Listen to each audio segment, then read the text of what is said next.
నాగార్జున సాగర్ నియోజకవర్గం రైతులందరికీ విన్నపం ఏంటంటే, వరదగాల కింద అందరూ రైతులు ఇలాగనే వ్యవసాయం చేయడం జరిగింది. తీరా చూస్తే వరదగాల కింద వాటర్ పోయింది సార్.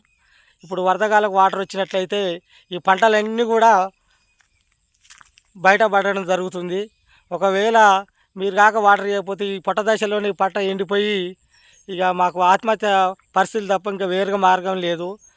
ఎందుకంటే అధికారులు ఏప్రిల్ 15 దాకా వాటర్ వస్తాయి అంటేనే ఈ వరి చేను మేము వేయడం జరిగింది.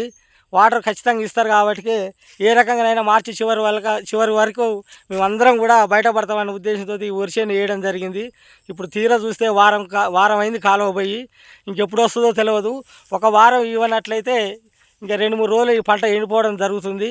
దయచేసి ఇక్కడ ఉన్న ఎమ్మెల్యేలు కానీ కాంగ్రెస్ పెద్దలు కానీ ఏ రకంగానైనా సరే మా యందు దయ చూపి రైతుల పట్ల వాటర్ ఇచ్చినట్లయితే మేమందరం రైతులు కూడా బయటపడే అవకాశం ఉంది.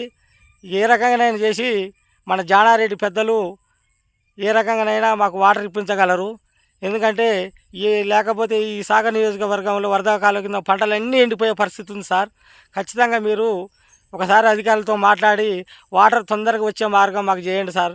మేమందరం బయటపడే మార్గం ఉంది, లేకపోతే చాలా ఇబ్బందులు అయ్యేటట్టుంది సార్ మాకు.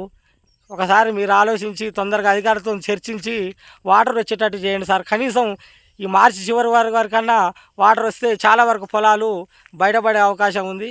కనుక మీరందరూ కూడా ఏదన్నా కాంగ్రెస్ పెద్దలు ఏ రకంగా మాకు సహకరించగలుగుతారని మేము అనుకుంటున్నాం సార్.